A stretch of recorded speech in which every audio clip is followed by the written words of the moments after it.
It is a cornucopia of a collective of presenters today. I'm not normally here. Hello, everybody. I'm Russ Kane. What's left of him today? Been a bit of a day. I'm fighting with people on the phone. Just get silly little things done. But I'll tell you about it in a minute. Anyway, I'm Russ Kane. This is the Midday Show. Welcome. I'm gasping for a coffee. Gasping, I've got to tell you. I've only had one and I need more. You know her. You love her. She is the queen of BBC radio, but she's gracing us with her brains and talent. Ladies and gentlemen, it's only Liz Saul.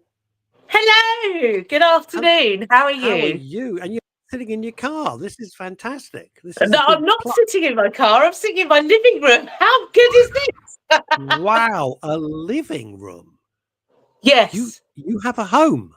I have a home. I have a home. I live in it. It's very exciting. And actually, I'm experimenting because I've got you on two screens. So the audio is coming through my phone. So I'm experimenting with technology, but I've got you on the big screen in my living room. I don't understand any of that. Explain. So two screens. Two screens, right? Right. Yes. Right. So I've got you on my phone. I'm attempting to Comcast onto my television, but I haven't quite figured out the settings yet. So instead, I've got this. I'm talking to you on my phone. You can see me. I'm on my phone. I'm using my phone. The projection that you see on screen is on phone, but I can also see you on the big screen. Well, you have my deepest condolences and commiserations for the fact that you can see me on a big screen because I look like oh, it's marvelous. Is it terrific? Let's say hello to some people here. Graham Pack, the resident comedian, of North or London, at least he thinks he is. It's Wednesday. What are you both like on NLP? I'm rubbish on NLP. I know nothing about it. Philip, I'm not too bad, but Neil is the expert. He should be with us momentarily. Neil, NLP, Neil Long presents. Philip Harling, good afternoon, you wonderful people. Good afternoon to you. Nigel David, good afternoon, guy and gal. A phrase which has now gone to hell. But afternoon, Nigel, you know why. What a monster. And RVB, Robert Van Buren, hello, Russell. Hello to you, horologist of the stars. And what have we got going up here? Grandpa, can Liz superimpose a Christmas tree? You have got the measure of Long. Graham, you've got Neil Long's measure. Do not talk to me about Christmas. I don't do Christmas. No, I don't think you do much, Russ, either. No, I try and avoid it. Yes, exactly. Drives me insane. No Christmas trees here. There were no Christmas trees over Christmas, which was brilliant. I don't mind a couple of decorations, but otherwise, I can live without. I really can live without it. Not that I'm grumpy about it. It's just such a faff. But people, I like it when people do their houses. When I'm driving along, and there's a place in South London which I go past. The pictures, the whole house. It's a small terraced house. And hello, Barry J. Allen. And it's extraordinary. And it's just, the whole place is just lit up. It's just fabulous. I'm trying to find some music for Barry J. Allen, but I can't find. Oh, I can't find it. Oh, no, dear. I can't find it. Never mind. I was trying to find Flash, but I can't find it. Now, Neil says he's here and logged in, but we can't see his pretty face. Be thankful for small mercies. Hanukkah bush. Actually, it's called a Hanukkah. Whoever said Hanukkah bush. Graham Pack. I have no idea. Anyway, I'll tell you what my day's been like thus far, right? I've started selling stuff. This is so pathetic, but here's a little insight into my life, right? I've got a moment this show's finished, I've got to dash off, got a funeral family meeting. I don't mean thank God my family. I mean, as a celebrant, got to go and meet the family and everything. Here's the thing. So forgive me if I dash at the end of the show. I'm started selling stuff on a play. Jamie Dunn, good afternoon to you. I've called Vinted. Have you heard of Vinted? She's frozen. You see, she's frozen. All her clever technology, bollocks. Doesn't work. Told you. That's why I use 2 Ovaltine Anyway, tins. here we are. Oh, you're back again, are you? I'm back You froze. again. What happened there? Yeah, I was sorting out Neil's technology. That's why. I can't keep up. My brain is right. Let's start again. Right. Yes. Many years ago, I used to have a John Lewis card. I haven't been into John Lewis in probably 7 years, probably 8 years. I mean, I had this card. I didn't even know. John Lewis then got rid of this. This is because I'm sure this impacts. You don't get this on Radio 4 or, Today program. But this is the sort of bullshit that ordinary people like all of us just have to put up with. So I had this card. I never used it. I put the card away, right? And suddenly I get notices from, what's it called? HBC. What's it called? Oh, yes. HSBC. HSBC. Oh, you owe us this, you owe us this, you owe us that, right? I'm going, well, that's what? I don't have an HSBC account. Yeah. No idea, right? Mm-hmm. Anyway, this was some time ago. And then this is going backwards and forwards. I said, I don't know you. How can I owe you anything? Oh, well, it's John Lewis. I said, this what? Anyway, John Lewis sold off got rid of its cards, certain sections of it, and they gave it to HSBC. Didn't bother to tell me. I've never had a statement. Anyway, last week, after many years of chipping away, I got it down to 0. Right? And it took ages on the phone. Ages, because I've got no paperwork. They never sent me a statement. Who the hell knows what? So I deal with it. I get it to 0. I want to close the account. Today I get a statement showing that I owe them money. I don't owe them money. So I phone them up and lose 25 minutes of my life discussing this situation. Eventually they say, oh, no, you don't owe us anything. Well, can I close the account? I can't do that. Oh, for goodness sake. Why not? I'm going, no, you can. You really can. So that was that little thing. Then I've started to sell stuff on Vinted. And Vinted is kind of like eBay or whatever, Facebook Marketplace. But just Marketplace, all of these, yes. Just for clothes, right? And I put some stuff up. And one went through fabulously, absolutely great. And what happens is Vinted send you an email with a label, bear with. You print out the label, shove it on a passport, take it off to Yodel or whatever the hell you do. Yep. Bye-bye, cheerio. The money goes into your account. Yep. Sell the other one, no label. I can't sell it because I don't know where the hell it's going to go, right? So I've spent, I don't know how long on the Vinted site trying to sort out how could you send me a label because the sale's gone through. So then what I had to do, are you ready for this? You ready for this? No, she's frozen again. I had to take all of the stuff down and reload it with the photos and the sizes and all that crap. Oh, God. I do the whole thing again. And I don't know if the guy's gone through because that's the only way I can get the label to pack it up and send. So that was that. And then suddenly... I had the exact same thing. It drives you mad. Oh, hang on. Big breaking news. Breaking news coming in. Shut up, Graham. Shut up. I mean that kindly, but shut up. This morning, look at this. I went round Lidl with a 1-year-old. Graham, you're a glutton for punishment, boy. And let's say a special hello all the way from the northeastern United States. So good to see you, Liz, by the way. And well done on braving your tech. But I never know if you're frozen or you just play poker a lot because your face isn't moving. I don't know. She's frozen again. Right. Good day. No, it's both. Oh, it's both. What are you messing with me? Are you like messing? No, I do play poker. I'm not playing poker right this second, but I'm trying to sort out Neil's tech issue because he's waiting in the wings, but he has no camera showing. And I've told him that you won't have him without his face. We need his little face. We need that happy-go-lucky look. I'm very excited you're here because normally I'm not here. And Neil says, well, I haven't got any guests. It's really interesting what's happening with a lot of the charities.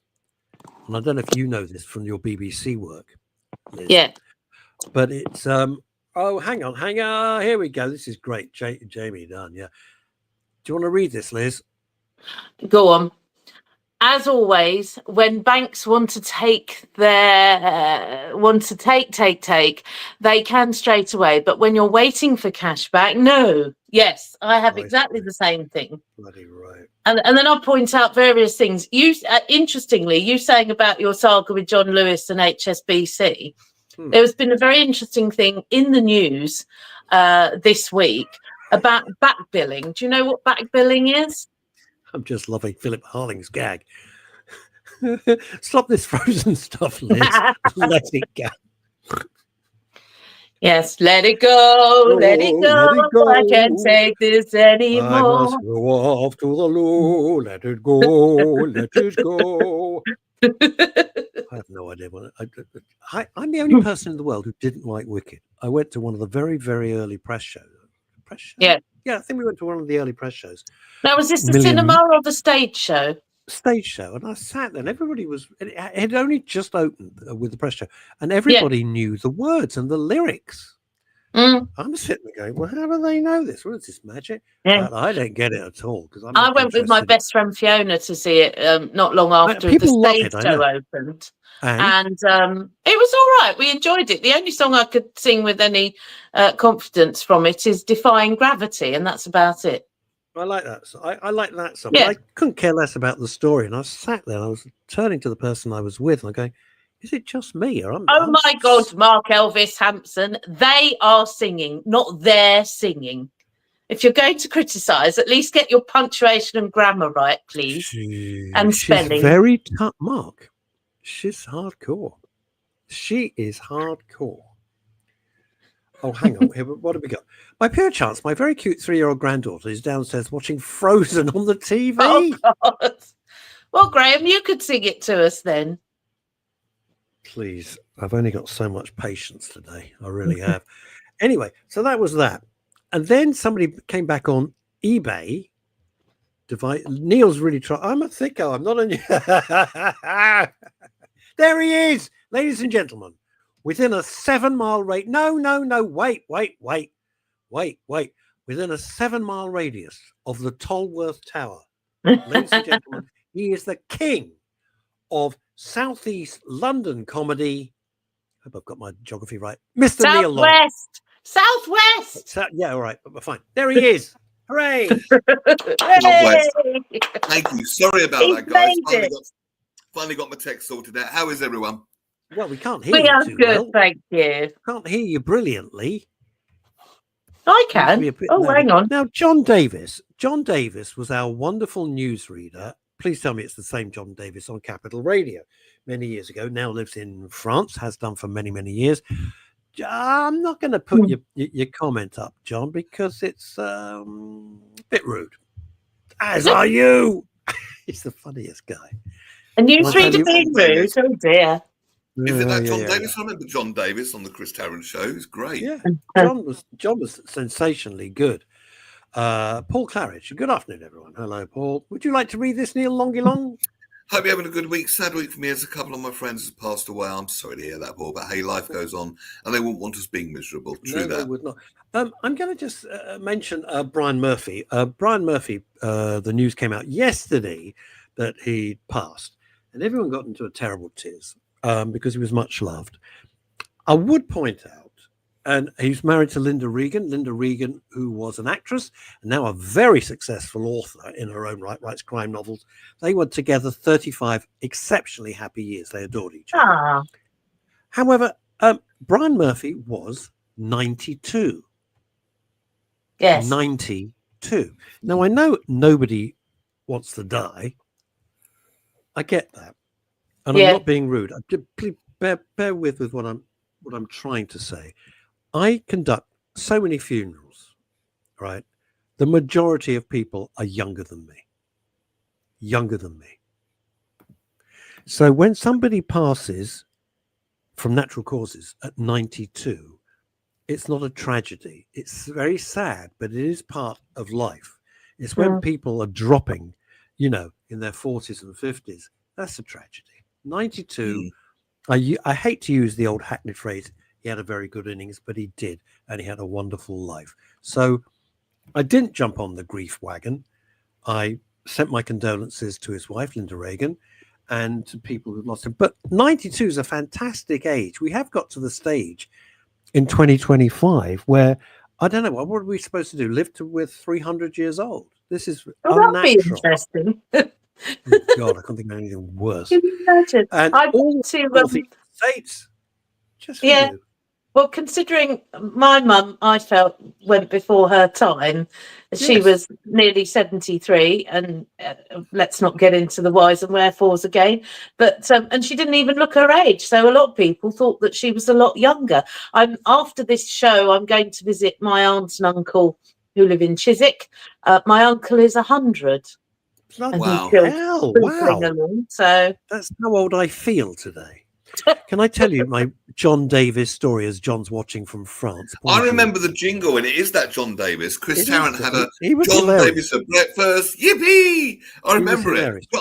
John, I was a major fan of yours. So good to meet you. So he is a character, putting it mildly. Neil's So one fanboy. day, Hang on. I'm driving to the Elstree Aerodrome to get in the flying line. It's very, very snowy. It's crazy snowy. Nobody else there. Would you go Nothing. up in the snow? No. Well, sometimes you can get the snow. It depends on the state of the runway. If the runway's been clean. Anyway, blah, blah, blah, blah, blah. So as I'm going up a road called Dagger Lane, which is in Elstree, as you approach the aerodrome, I see a Saab, and a Saab is at a wicky-wacky angle in a ditch. Oh, gosh. There's no other vehicle. There's just me because it's, oh, my God, o'clock in the morning, right? And I thought, well, I better just, as I pull up very slowly because it's snowy, crappy British weather, the window of the Saab comes down, right? And a little face comes out. Bearing in mind, he's not even meant to be anywhere near Elstree. I don't know where he was meant to be. Probably in town on the Euston Road. A little face pops and goes, "Hello, Russ, it's me, John. Could you get me out the ditch?" How random is that? How random was that? I said, "Well, what are you doing here?" I mean, he wasn't meant to be there. He wasn't part of the Elstree situation. It was hilarious. But I've never forgotten, Neil, his little face peeking out. Hello. And why was he there? Did you get to the I have bottom no of idea. why he John, was there and not? what were you doing there? Did you ever get to the bottom of it? I never got to John Davis's bottom, no. Very Here we go. He'd been to a film premiere and for some reason was driving down Dagger Lane, Elstree. Who knows why? Slipped into the ditch. And that was that. Dear.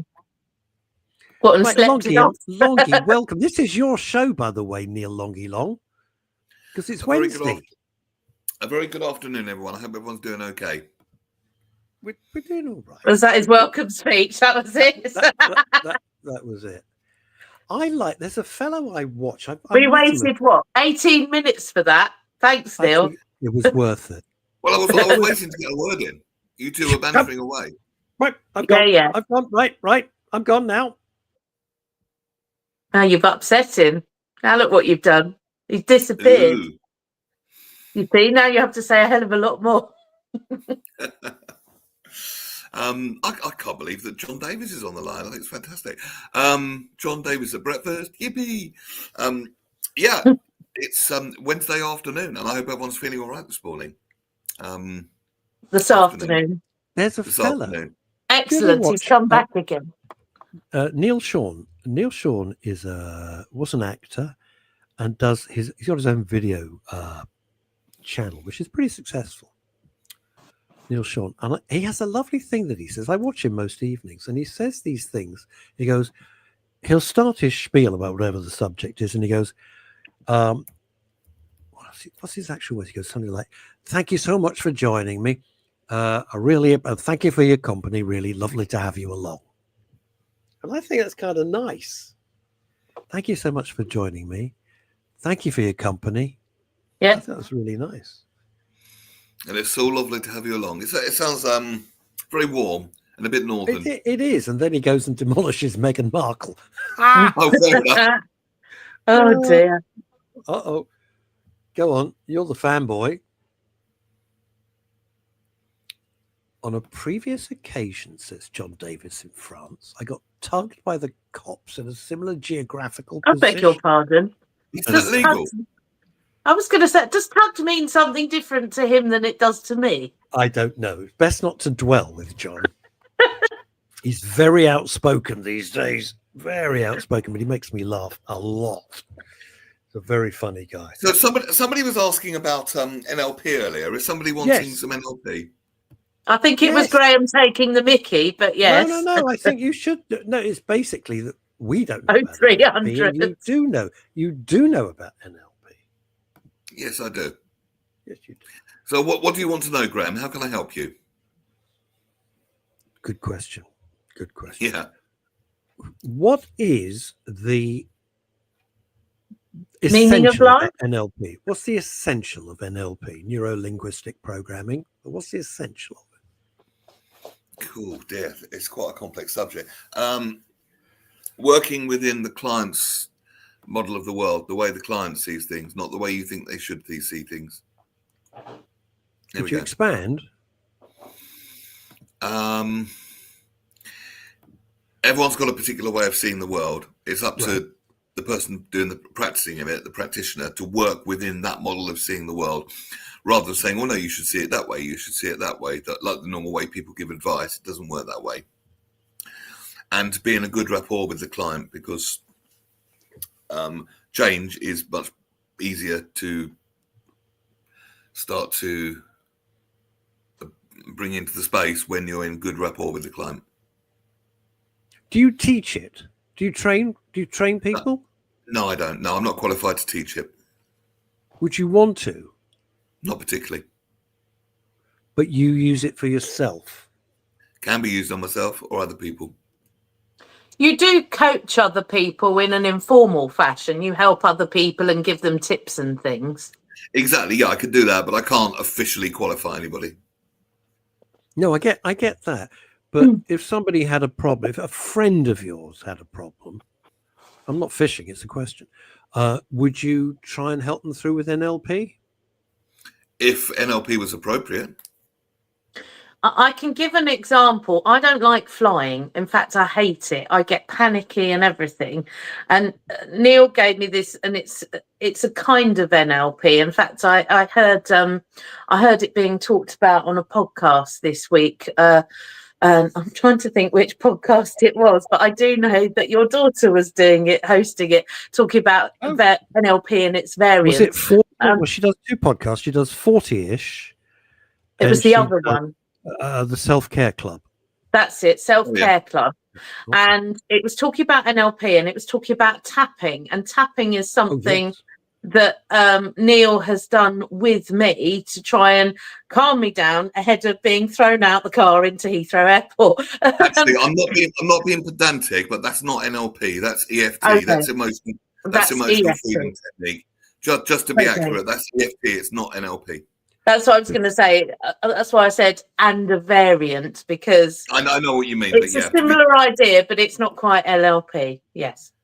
Yes. Interestingly, and I've told this story before, but it won't stop me from telling it again. I thought, well, what a lot of nonsense this tapping is. But when we had the studio in Covent Garden some years back, Phil Dave was in there with me, and we had a guest. And Phil is terrified of wasps. Oh. Terrified of them. Absolutely. This is one thing. He's one of the bravest people I know, but when it comes to wasps, absolutely freaks him out. The guy did tapping exercises with Phil, cured him on the spot. I know. I sat there thinking, this can't be, but Phil wouldn't fake that up. You know, he'd say, well, I feel exactly the same. It completely cured him permanently.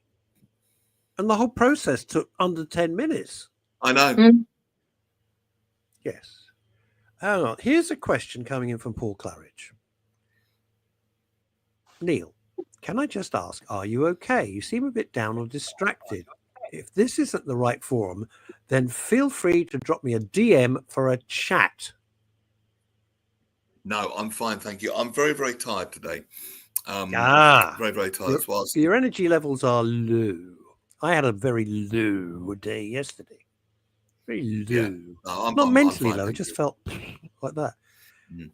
Neil, I recently had a NLP, long... very similar flavour to the NLP model, says Asa Don Brown. Yes, I can believe that. If someone like Dr. Asa, who's an expert in things of the mind and the psyche, did NLP, it wouldn't be any great surprise to him, anything he learned. Let's put it that way. No way. It's hang on, here we go. Let's go back to this. What I was saying. Brian was 92. We're talking about Brian Murphy, who passed away this week. Mhm.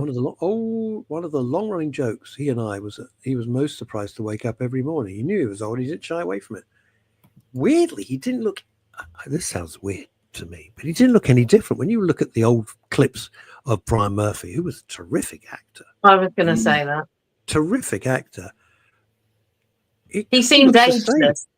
I mean, when I think I first noticed him, I was watching reruns of George and Mildred, and he always seemed to be the same age. In fact, I probably thought at the time when I was watching it, age 7, that he was 92 then.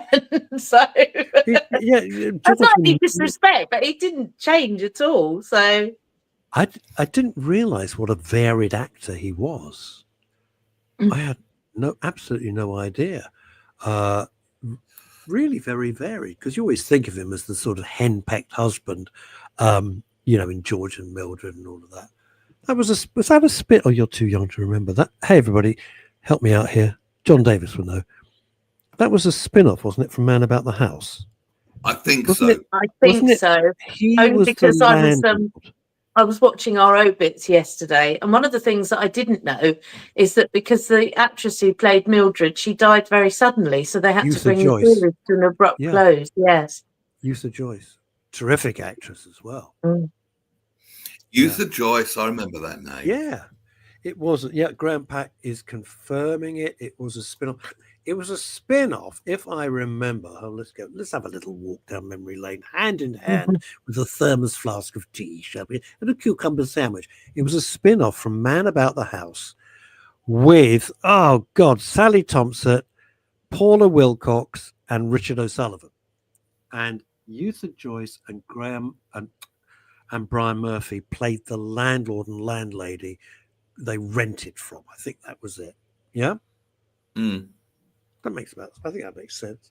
I don't remember Man About the House, but I'm quite enjoying this nostalgia trip. Oh, it was huge fun. It was Richard O'Sullivan, bless him, in his heyday, and he's renting some rooms with two girls, women. Let's call them what they were. They were girls, and it was all the misunderstanding. And George Roper was always very jealous.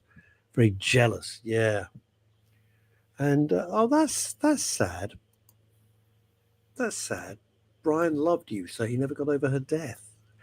I think she died of cancer. I think she was young when she passed. Yeah. It was. They were great sitcoms. They don't make them like that anymore. No, they bloody don't. Robin's Nest. Robin's Nest, of course. Did he go off and be a chef? Am I going completely mad? He went off to run a cafe or a little restaurant or something. Is that vaguely right? Anybody? I can't remember. That sounds about right, yeah. Because I seem to remember him wandering around with like an apron, like a cooking apron, and doing stuff. Christ. So Eutha Joyce was only, bloody hell, man, 53. Wow. Wow.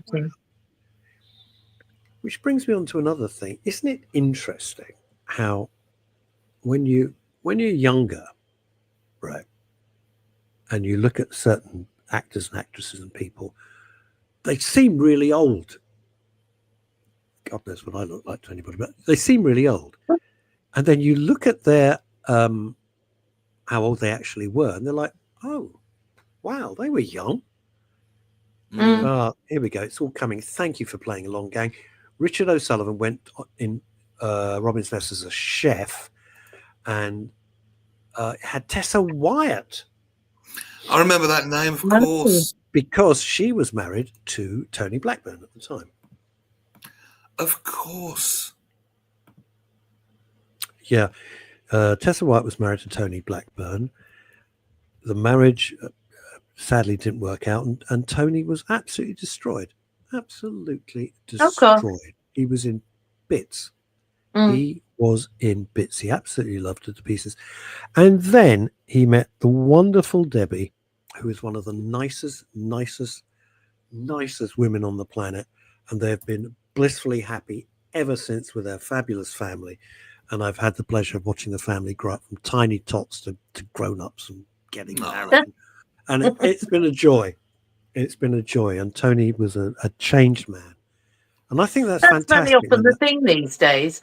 You have blended families, as they're called, and I can't stand that phrase. Somebody said that to me, and I was had to have a chat with a nurse about something. And they said, "And how do you feel about blended families?" It's like, well, if you're going to call it that, I come from one. You know, my parents divorced when I was young. My dad remarried. I've got brother and sisters as well, and it's great. It's lovely. But I've got a huge family anyway, so the idea of a blended family is kind of lost on me, because if you think of me and how colourful I am and exuberant and all the rest of it, and whatever other term that's you another want to phrase use for against loud. Oh yes.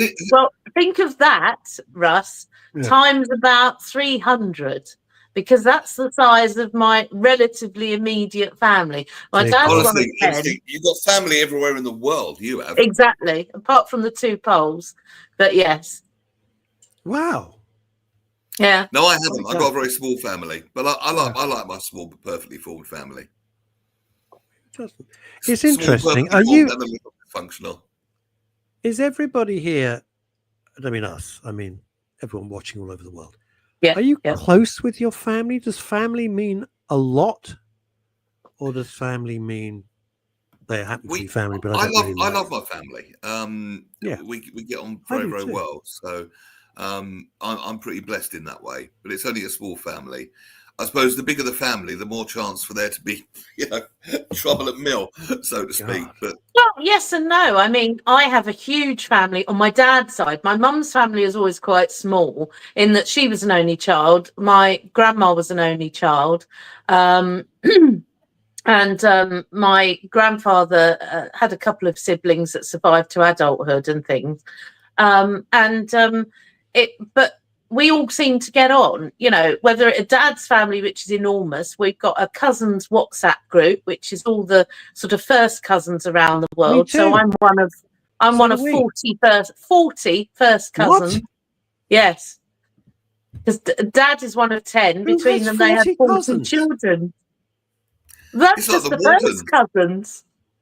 The next generation down, there's already about 100, I think. So literally, it's like the Waltons, isn't it?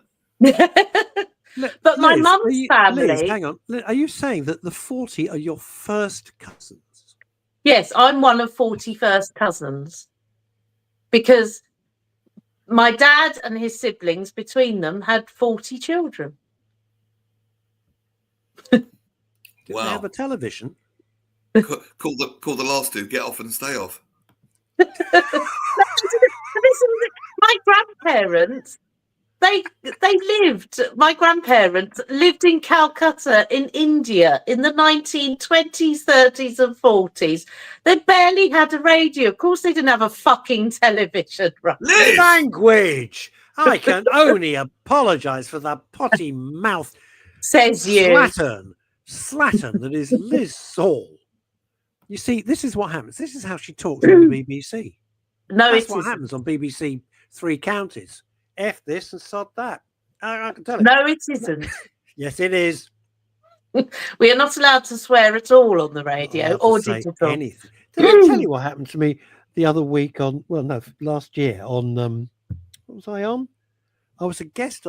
They wanted me to talk about some particular subject on Talk Radio. I didn't know the host. I didn't know the host. Well, I do it quite regularly, but I didn't know the host. And I said, blah, blah, blah. I'm tired of them dicking around with, and the host went mad at me. And I honestly didn't know what I'd said. I didn't think that was a rude phrase. I have to apologize on behalf of our guest. And I'm thinking, well, I'm not apologizing for what? What, for using the phrase dicking around? Yes, she went absolutely mad. Oh. I can't remember who it was. It's someone I'd never worked with before. And really, she went nuts. Oh, Nuts.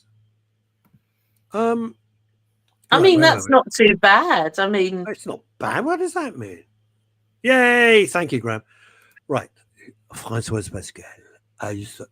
Oh. oh dear. Oh, wow. That's small, but loved. Mm. Oh, you're in trouble. Touch on the Oh, F-bomb list. You are in trouble. You am are I? in trouble. You are in trouble. Yeah, Oh, yeah. that's a very old friend. As he can talk, every other word is an F-bomb if you're in All his right. Thank company. you. Thank you. But he's lovely. Can I tell Hello, you Az. I'm going to tell you this story, and it has a very bad word in it. All right. So you're all over 21, right? Yeah. So you're going to swear now? No, I'm going to tell you a story. We had a newsreader on Capital. His name was Matthew Bannister. I remember Perfectly nice fellow. I remember him.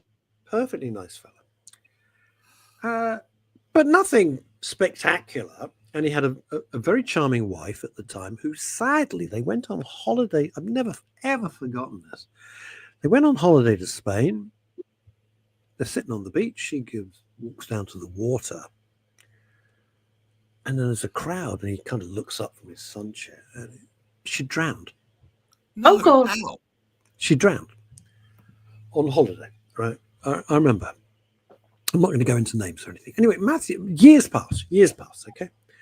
And Matthew Bannister leaves Capital, and he goes to the BBC. And we all look with absolute amazement. Because I'm not saying he wasn't a nice fellow.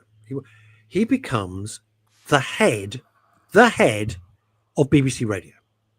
I don't mean Radio 1, I mean everything. He is God.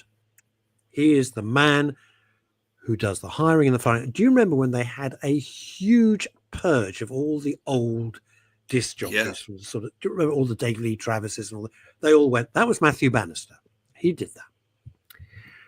So we're all sitting there going, but this was the guy who used to read our news. How is he now the most powerful man in radio? How did that happen, for Christ's sake? Anyway, this is a Tony Blackburn story, and I told it in my stand-up when Tony was in the house. And I love it, because this, to me, sums up why Tony's so great. There used to be a thing, which some of you may remember, called the Sony Awards. It was like the Academy Awards for radio, the Sony Awards. Naturally, Matthew Bannister. There's something similar still. It's called the Arias. Yes, but it was huge at the time. I mean, this was huge. It would be at the Great Room at the Grosvenor, 1,000 people, black tie, a very big deal. And Matthew Bannister, naturally being the god of radio, the most important man, is there. And he's surrounded by people because they're all blowing smoke up his ass because he's important. You know what it's like. It's showbiz, right? Tony Blackburn comes up. Tony Blackburn walks up. And this is why I love Tony Blackburn, because he's always stayed true to himself. He goes, oh, hello. I've got bad language, warning you. He goes, oh, hello, Matthew. Still as big a wanker as ever. And he just walks off. Just walked off. And it was like, yes. Oh, my God. And Tony Blackburn has always ploughed his own furrow. And it was just, you know, classic. That reminds me of an Alan Freeman story. Alan Freeman, you know, all right, not laugh, Pop Pickers, him, was waiting outside that boss that you not like to impersonate. He was waiting outside his office, and this particular boss would keep you waiting for ages, like a naughty schoolboy. Of course he would. And this particular boss is having a meeting. His particular boss is having a meeting with about 4 or 5 others, and Alan Freeman is waiting and waiting, and he gets tired of waiting and tired of waiting and tired of waiting. Eventually, he opens the door, and they all look up at the meeting, and he says, because he said just the same off-air as he did on, yes. he said, I'm going home, and you're all a bunch of wankers. All right, and shut the door and went home. Brilliant. Oh, gosh. True story. You can just hear him saying that. I'm going home. I got to tell you. I occasionally do that. I speak my mind out loud, and I can be more diplomatic these days. But when will that be? When will that be, Liz? When will you be diplomatic? Could you let Neil and I know? one memorable occasion a few years ago, I was out with a bunch of my cousins' friends, and some of them were characters, shall we say. And this one chap, he really fancied himself, thought a lot of himself. And this particular occasion, he turned up in a three-piece suit, you know, with the waistcoat and the blazer and the trousers and a tie and everything. And everyone was sort of, gosh, he looks very smart. What's that about? And without thinking, I was like, oh, have you been in court today? They all fell about laughing. I don't know what prompted me to say it. I only, because I have a vague recollection he was a bit of a wide boy, but it came out my mouth before I had a chance to think about it. But everybody laughed. Maybe he had. Do you think he had been in court? There was a faint possibility he could have been, but I didn't know either way. But it looked like somebody who never dresses up at all was suddenly doled up to the nines. It was either that or he was getting married. So could be. Interestingly, I think the Alan Freeman story when he went into our old boss's office, and the Tony Blackburn story when he went up to Matthew Bannister at the Sony Awards. What fascinates me about that is some people can set their own agendas when it comes to work. They set very clear boundaries, and I think that is fantastic because most people don't, because there's a financial imperative not to. Let's be honest, you don't want to lose your job. You've got to have food on the table, roof over your head, pay the rent, pay the mortgage, whatever it might be. So, you know, you eat a lot of you know what in order to keep it work. Some people, or you're just a little diplomatic, as I said. Yeah. It's more than that. Being diplomatic is a good thing. I think that's great. But setting the boundaries and going, yeah, I'll do this, but I'm sorry, I won't be spoken to like that. I won't be treated like that. Don't talk to me like that. And I think people respect that. Most people can't do that. Right, John, no, tell your story. Yes, we want to hear this story. While he's writing it out, I'd say there's an awful lot of politics that goes on in the workplace anyway. But I'd say media is 10 times that general office politics. And I think you would both agree. Mark Elvis Hampson, by the way, can I just call you Mark? I really getting my tongue to it. There you go. There's somebody fluffing their lines. You obviously weren't listening too closely because a couple of weeks ago I went to read the Midday Bulletin on 3CR and the entire screen went blank. Literally, just as the jingle finished. And I went, it's midday, I'm Liz Saul. And without missing a beat, I went, I would like to bring you the news, but I'm very sorry, my computer's just died. So I'm going to hand you back over to the presenter while I try and sort it out. Well, what else could you do? You can't make the news. You can't make the news up. I mean, you're not the BBC. No, exactly. That's the thing. And what I did is I ran into the next door studio, which you can sort of connect the two, fired that up, and we were able to do that. Fortunately, we weren't in shared programming, so I was able to then do the news. He played a song, and I did the news a few minutes late, so we did get there in the end. But yes, Mark we really have to try. And I do keep one or two pieces. They encourage you not to print stuff out, obviously with being environmentally conscious and stuff, but I do keep one or two things on paper for such an occasion. But it's got to a point now that I'll say something, I think, okay, right, I'll say something very nice and polite, and then I'll hand back so someone else can press a button. Unless I happen to be sitting I'm driving the desk myself, in which case I'll press a button. But I've learned to be very calm. When I was first news reading, I was in a Goldfish Bowl studio. And by that, I meant that it looked out over a shopping centre. You know, you get some studios that look out into the street or a shopping centre. The idea is that you somehow closer to your audience, you know. And so you have to get used to just ignoring everybody. You have to read a bulletin. You ignore everybody. I even ignored the presenters who were sort of prancing about in front of me and trying to put me off at the time. And so that's where, coming full circle, Russ, I also have a reputation for having a somewhat poker face. And I do quite well on the rare occasions I do you play cards? You two have known each other forever. Do you ever play cards with Liz? No. Neil? No. I learned to play I wish I could cards send the link thanks to to my John. I wish I could grandparents, so. somehow send the link to John. He could tell the story because it's going to take forever. Paul Claridge, my good friend Gwen, who happens to be in the house with me at the moment, is a barrister. She was in court via Zoom webcam. On her top half, she was wearing her robes and wig. Lower half, pajamas and slippers. It's funny she could do that, but Keir Starmer's vocal coach couldn't do that. Odd that. Anyway, there we go. A bit via Zoom. Right, so we've got this as follows. It's the hurricane of 1987. I remember that. He's the only person broadcasting, says John Davis. But capital being capital, they had, God, how long ago was this? IBM golf ball typewriters. I don't even know what they are. Oh, shut up just because you're 12. Shut up. I know what typewriters are, but I didn't know they had fancy names. God, this is what I got to deal with, gang. Right. You remember on a right, help me out, Longie, for God's sake. You know, on a normal typewriter, it has keys and it has the hammers, right? The hammer, each hammer has a letter. So I know it comes up and it strikes the paper. Yes, you with me? Yes, my mum had one of those. Right. The golf ball typewriter did not have any hammers coming up. It literally had metal, like the Death Star, but small, about so big. Okay. And it had all the letters. And as you press the keys, the ball would revolve and move across all the axes and hit the paper. That was the golf ball typewriter. Vaguely, I remember that now. It was much quicker. I never had one, but it was meant to be much quicker. I just had a little electric typewriter.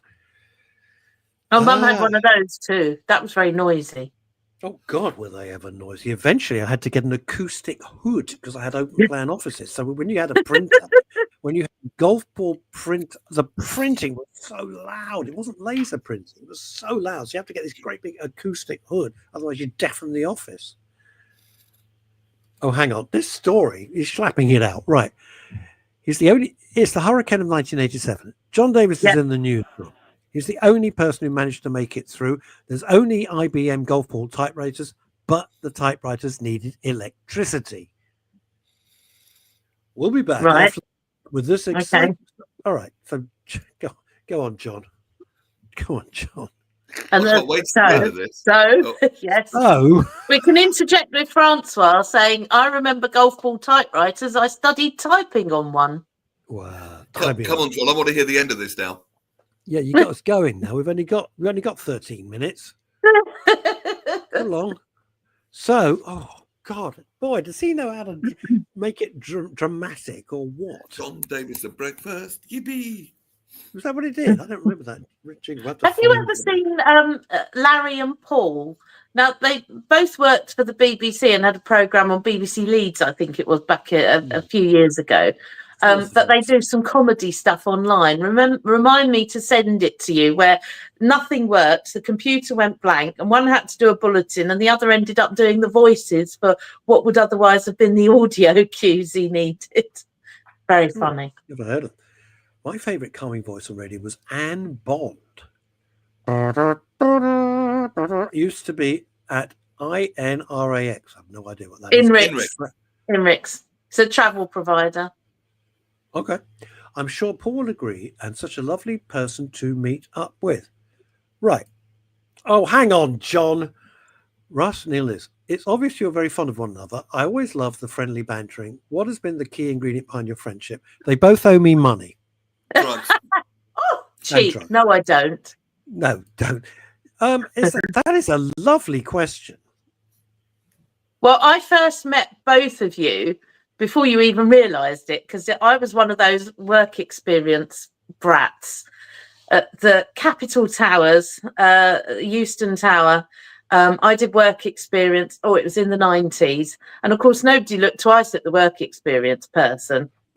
And in fact, I found some of the old photos the other day as pictures of me with you, Russ, and with Chris, I think, and Cara Noble. And I happened to take some photos. There's one of me and Foxy, Pat Sharp, everyone who was there at the time.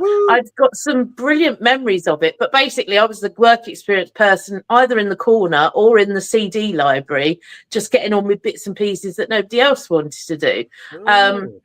And then a few years later, I got chatting to Neil on his programme one night, and he realised I wasn't sort of the regular lister, and said, "Oh, come in and watch me do the programme." And that's how he and I became friends. And that was about 25 years ago now. And then obviously I got to know you, Russ, a few years ago through Neil and through helping you with this programme. So Indeed. There's the short version. I think, but it helps that we all are media lovies, I suppose. We can talk till the cows come home. I'm not a media lovey. I've always thought of it as a job. I've never thought of it as defining who I am. I think that's a huge difference. It's actually, job, there's interesting other connections. It's not just a very small industry, but you and I have realised that, for example, one of my old school friends, you were at school with her mum. I was at nursery with your daughter. There's all the other weird, wonderful things as well. John Davis is making this the longest story in the history of the world. So. Okay, so he's gone. Maybe his typing's not as fast as it used to be. to the program department. Okay, and the windows have been shattered. Yes. Come on, you're keeping us on tenterhooks. I hope that's not a euphemism, John. So do I.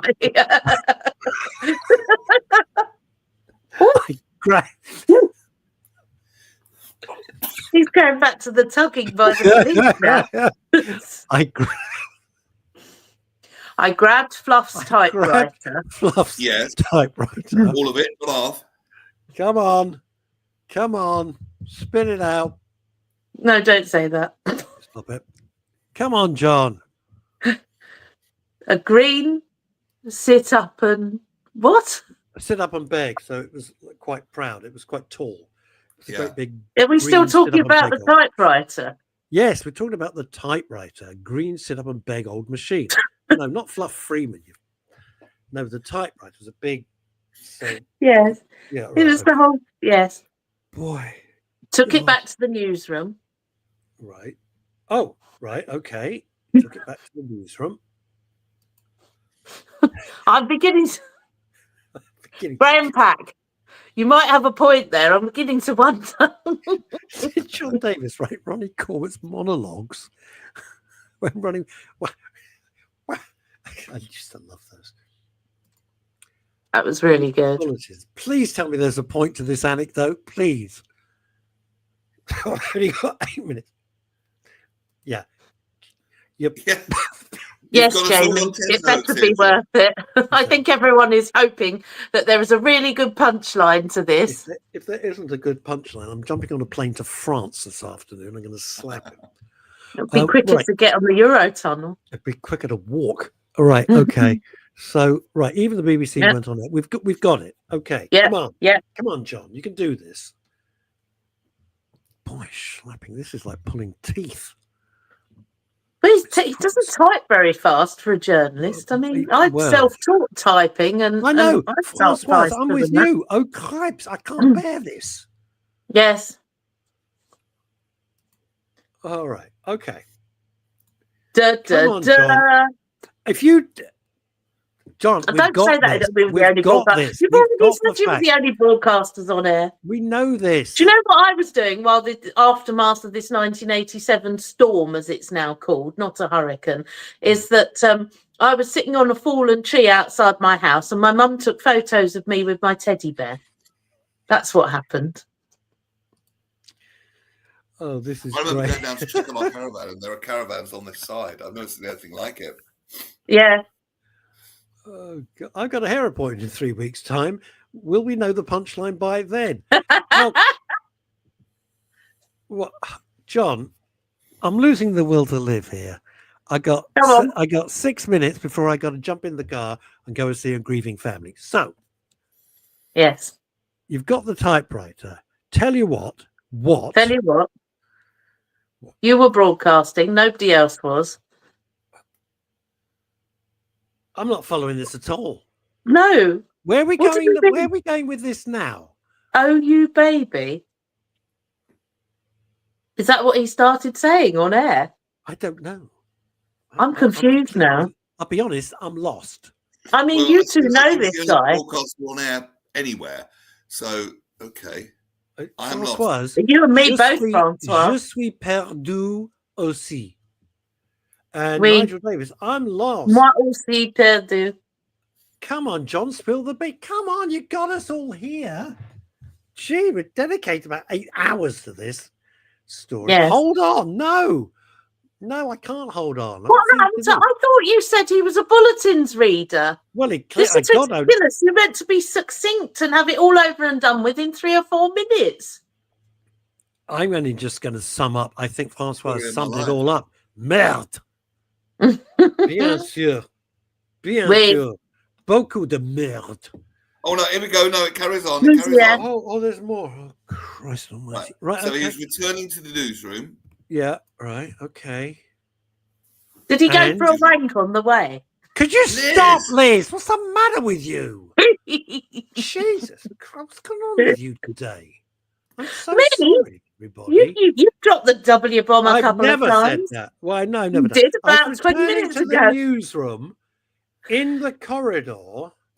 Yes. Please wake me up when this is over. Please just tell me it's all been a horrible. John's flash pictures is tantalising. Merci beaucoup, Francois. And the Jenny, yes, and the Jenny. Francois Pascal's loving it, and I'm ready to punch a wall. Packed up, the generator packed up, yes. Yeah, and the generator packed up. And? Oh, the generator. I thought he meant dents by Jenny. No, generator. John's trying to remember what happened. Is John writing his comments about hand crank? Come on, we got 3 minutes left. I think he is writing it. The generator packed up, then John, what happened? Do you remember the John Ball printing set? John, put yourself back on air in that you're doing a program, you're doing a bulletin, you only have 2 minutes. John. It's a clock finish, so hurry up. Come on, John, please. I got 3 minutes.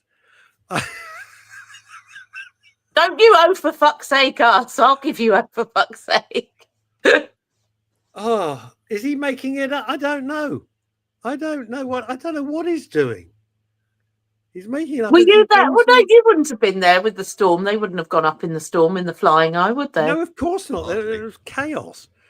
He's making up as he goes along. The minx. It feels like it.